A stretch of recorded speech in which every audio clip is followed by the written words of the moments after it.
Welcome back to Monitors Unboxed. Today we're taking a look at the 27GR83Q, LG's latest mid-priced 1440p 240Hz gaming monitor.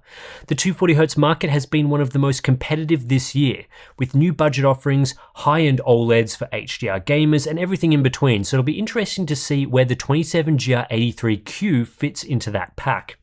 As far as specifications are concerned, there's nothing overly unique about the 27GR83Q. It packs a 27-inch 2560 by 1440 IPS LCD panel with a maximum refresh rate of 240Hz. It supports the usual adaptive sync functionality, it's both G-Sync compatible and FreeSync Premium certified, plus it packs a display HDR 400 rating, which is indicative of no true HDR support. Very much a standard offering here. What LG are effectively bringing to the table though is a higher refresh rate for their 8-class 27-inch monitor. The 27GP850 debuted at $500 a couple of years ago, offering a 180Hz refresh rate with otherwise similar specs. Now, $500 gets you the 27GR83Q with its 240Hz refresh rate, which is certainly much more appropriate given how affordable 240Hz has become across the last 12 to 18 months. In terms of design, the 27GR83Q continues LG's current style trends and seems to blend in a few elements from their 27-inch OLED monitor, such as an additional strip below the monitor's chin. Very reminiscent of the 27GR93U I looked at earlier, which makes sense, they're both from the same product family.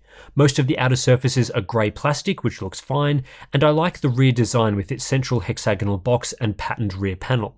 However, unlike with some of LG's higher-end monitors, there's no RGB LED lighting integrated into this rear design. The stand uses two prongs for legs and a central pillar with average sturdiness. We're getting height, tilt, and pivot ergonomic adjustment with a great range of height, and the stand legs don't occupy heaps of desk space. The bezel size on the front though is a little larger than what I've seen on some of LG's previous 27-inch monitors, with that being a deal breaker. One thing I really love about LG's monitor designs are the easy to access ports on the rear. We get one DisplayPort 1.4 with DSC, two HDMI 2.1 ports, and a 2-port USB hub. The HDMI 2.1 ports are 48 gigabits per second, so they have the best compatibility with various sources and allow the full 240Hz refresh rate over HDMI, which is quite rare among 1440p 240Hz monitors that often just restrict the HDMI ports to 144Hz. The OSD is controlled through a directional toggle along the bottom edge of the display, and inside we get LG's typical feature set. This includes a good range of color controls, crosshairs and FPS counter black stabilizer, and hardware calibration support.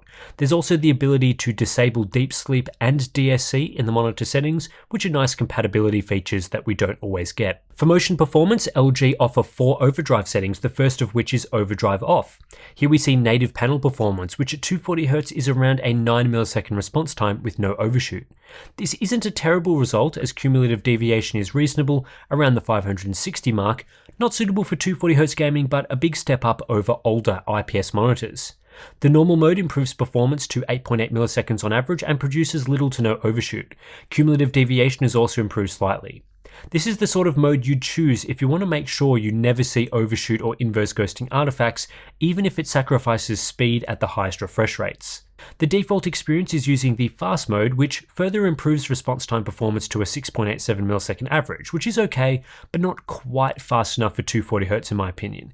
With that said, the level of overshoot is low, meaning you won't see any inverse ghosting artifacts, and cumulative deviation is noticeably lower in this mode than any of the previous modes tested.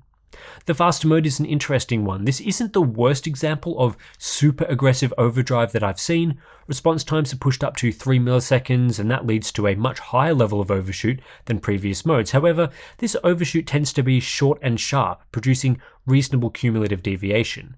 Visually, I can notice the inverse ghosting artifacts, but they are not as bad as you would first expect from a 60% inverse ghosting rate, which is evidenced by that cumulative deviation figure. Personally, I still wouldn't choose to use this mode, but it's not a totally ridiculous choice. Variable refresh rate gamers will get the best experience from the fast mode, although this mode is best optimized for the middle refresh rates. At 200Hz we get good refresh compliance, so anything around this mark is pretty decent, and then as we drop to around 120Hz we see the average response improve to 5.21 milliseconds at only a small increase to overshoot. 185Hz are also usable, although at 60Hz we do see some inverse ghosting artifacts in motion. For the best optimized experience at 60Hz I would turn down the overdrive settings to normal. This means the 27GR83Q has a borderline single overdrive mode experience. The fast mode is ideal for most refresh rates, although not as well optimized as it could be at 240Hz, and it's really only at 60Hz where you might want to lower the overdrive setting. Given you'll likely be purchasing a 240Hz display to game at higher refresh rates, I think for the most part the fast mode will be suitable for variable refresh gamers. Compared to other monitors at their maximum refresh rates, the 27GR83Q offers a pretty similar experience to other recent 1440p 240Hz displays, like the MAG274QRX and G274QPX from MSI. The M27QX from Gigabyte is faster but a much higher level of overshoot. Meanwhile, the LG 27G P850 strikes a better balance between speed and overshoot here, though at a lower refresh rate. For a premium tuned experience, you'll need to look at products like the Asus XG27AQMR or PG27AQN. Average performance across the refresh range is very respectable, delivering a 5.63 millisecond response average with around a 15% inverse ghosting rate. That's better tuning than MSI's G274QPX, although whether you'd be able to spot that difference in practice is questionable. Most of the IPS LCD pack here is offering between a 5 and 6 millisecond experience, so this LG model isn't a standout choice. And this is reinforced when looking at cumulative deviation. Most monitors here have a result between 500 and 550 on average, with the 27GR83Q towards the better end of that range. It ends up 10% better than the M27QX and 14% better than the G274QPX, although this isn't a large enough difference to be noticeable. If you want a faster experience than this, you'll have to go for the premium offerings like the XG27AQMR, PG27AQN, or an OLED, so this LG model is very much a mid-range product in its response performance. At 120Hz, the 27GR83Q performs well with a mid-table result. As I mentioned earlier, this monitor is well optimized for the middle refresh rates. If you're planning on gaming at a fixed 60Hz and turn down the overdrive settings to normal, you'll get an okay result here too, though nothing special. Many other monitors struggle at this refresh rate as they don't offer enough overdrive control. Input latency is strong from this LG monitor as it delivers a processing delay below 0.5 milliseconds and a relatively high 240Hz refresh rate, which increases the smoothness and responsiveness of the gaming experience. The biggest component to latency are response times themselves with this display, so it depends whether you want to focus just on the processing and refresh lag, the darker blue bars, or the total lag. Unfortunately, the 27GR83Q does not support backlight strobing, which is a bit of an issue on a 240Hz monitor that is more geared towards multiplayer gaming, which can benefit from the increased clarity of a strobed image. A competing product like the G274QPX does offer strobing, which isn't great in terms of its image quality, but at least you do have the option of using it. I don't expect all gamers would want to use the strobe mode, though its omission does reduce the overall feature set on offer here. Power consumption is excellent, using just 23 watts to display a 200 nit image, which is in line with other modern generation IPS LCDs. Efficiency is slightly better than the 27G P850 at a higher refresh rate, so opting for that 240Hz model isn't going to raise your power bill outside of the processing power costs for your PC, I guess. Color performance is next up, and this monitor is a pretty typical wide gamut display, offering 97% coverage of DCI-P3, which leads to 74% coverage of Rec 2020. Pretty good result. Nothing chart topping, but similar to other monitors with these specifications. Factory calibration is average with the typical issues we see from modern gaming monitors. Grayscale performance is standard with a slightly blue color temperature from the factory and mid-tier Delta E's. The bigger issue is for saturation and color checker, where as usual we see oversaturation for SDR sRGB content.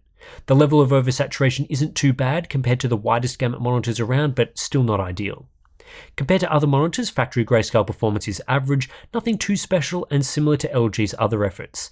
Color checker performance was very good relative to other gaming monitors, but still not the best given the Delta E averages here are still on the higher side overall.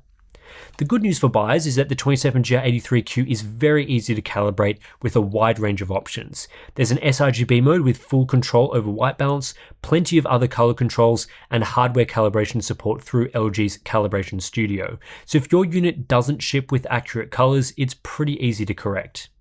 When viewing the sRGB mode, grayscale performance has improved with a somewhat better CCT average and better adherence to the sRGB gamma curve.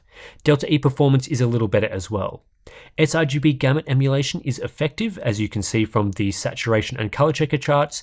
I'd say this is a borderline well-calibrated mode. It's not perfect, but certainly quite usable for SDR sRGB usage. Compared to other monitors, the 27GR83Q has a mid-table average sRGB mode. Not bad, not perfect, pretty much in the middle. But the good news is that with a few OSD tweaks, you can significantly improve performance to the point where I was quite impressed with the results. In fact, I was able to achieve better results here than through hardware calibration with LG's software app, which is always why I like to see unlocked color controls in all modes. A full calibration improves performance further, and we used CalMan for that. It's only the very top of the DCI-P3 range that doesn't deliver the best accuracy, as we don't get 100% coverage, but outside of that, I think this is a great monitor in terms of how easy it is to tweak and calibrate. The 27GR83Q has excellent SDR brightness, producing 484 nits, which is more than enough for most use cases. It's not higher than similar monitors, but very good nonetheless. Minimum brightness as a result is a little high. Ideally, I'd like to see that result below 50 nits. The native contrast ratio of this panel is reasonable for an IPS LCD, coming in at 1201:1. There's a few different things going on here. Firstly, this level of contrast is pretty similar to other recent 1440p 240Hz monitors like the M27QX and MAG274QRX. It's also a lot better than the 27GP850, coming in 44% higher, which is a substantial upgrade to go along with its higher refresh rate. However, as we are still talking about IPS LCD technology, the overall level of contrast is not very good. IPS LCDs are simply not capable of producing deep blacks, so overall, contrast relative to other display types is mediocre. Viewing angles from the 27GR83Q are good, pretty typical of an IPS LCD these days. Uniformity was also pretty typical. Nothing amazing here, a bit of fall off along the outer edges, but no deal breakers. I wouldn't put this in the top echelon of panels for its consistency, but typically it's okay, and of course this can vary from unit to unit. Final section is the Hub Essentials checklist. LG does well in the first section, delivering HDMI 2.1, which is not often found on other monitors. Most specifications are also accurately advertised, so you won't be disappointed in areas like brightness or contrast. There are some issues with motion performance claims though, like a 1 millisecond response time, which is a bit misleading in practice, and refresh compliance is a little low. I also feel the lack of backlight strobing is a miss on this type of monitor. As for HDR performance, pretty standard stuff here. Despite advertising display HDR 400 certification, there is no local dimming functionality at all here, which means the HDR presentation is terrible as the panel can't achieve a reasonable level of contrast. However, there are no issues to be found with things like pixel inversion or flickering, so that's a win. All up, the LG 27GR83Q is a very solid 1440p 240Hz gaming monitor. There are really no glaring issues here. LG have executed well, and the end result is a competently built, balanced product that delivers a nice refresh rate upgrade over the previous model at the same price. Obviously, when buying a 240Hz monitor, motion performance is important, and LG are delivering a typical experience for a modern 1440p IPS LCD. Response times are okay, not as well tuned as I'd like at the top and bottom ends of the range, but generally speaking, this monitor delivers a good experience, similar to its peers, and I do like LG's focus on preventing inverse ghosting artifacts in the default overdrive mode. That makes it usable across a wide range of refresh rates without needing to fiddle with settings. I think the real strengths of this product though are LG's color calibration features, in particular providing a good sRGB mode with unlocked white balance and hardware calibration support. If you want a fast, high refresh rate 1440p monitor that looks great, the 27GR83Q does a better than average job. And while the contrast ratio isn't amazing as it's an IPS LCD, it's much better than LG's previous 27GP850, so we're getting both a refresh rate and contrast improvement in this price range. Speaking of price, the 27GR83Q is a mid-range product priced at $500 US. It's not as expensive or premium as say the Asus ROG Strix XG27AQMR at $650 with its 300Hz refresh rate, nor is it as cheap and crappy as the Acer Nitro XV272UW2. From that perspective, it's not a horrible price point, and I've seen many 1440p 240Hz offerings hovering around that $500 mark. But I've also recently reviewed the MSI G274QPX, which is currently available for $380 with similar specifications. Now, I do think the 27GR83Q is the better monitor. It has better tuned motion performance, somewhat better accuracy, a wider range of calibration options, and HDMI 2.1. But is it worth a 32% price premium? I don't think the benefits are significant enough to justify that sort of price gap. To me, I think the 27GR83Q is worthy of a 10 to 15% price premium, which would lead to a price tag of $420 to $440 US, which sounds right. If that's the sort of price difference in your region, yeah, go for it. And if LG gets the price down to matching MSI, it would be the clear winner. LG are one of the brands that is much more flexible on pricing, so it wouldn't surprise me if you could get one on sale for closer to $400 in the months ahead. Anyway, that's it for this review of the LG 27GR83Q. If you are interested in buying this monitor, then check out the links in the description below, and we'll also find down there all the other sort of monitors that are similar to this monitor that we've been talking about throughout this review. If you do want to support our independent monitor reviews and testing, then the best way to do that is through our Patreon or Float Plan accounts. Links are in the description below, and you'll gain access to some cool benefits and perks like our ICC profiles that we generate during these reviews. We've also got our Discord community if you want to chat about monitors. So thanks for watching, and I'll catch you in the next one.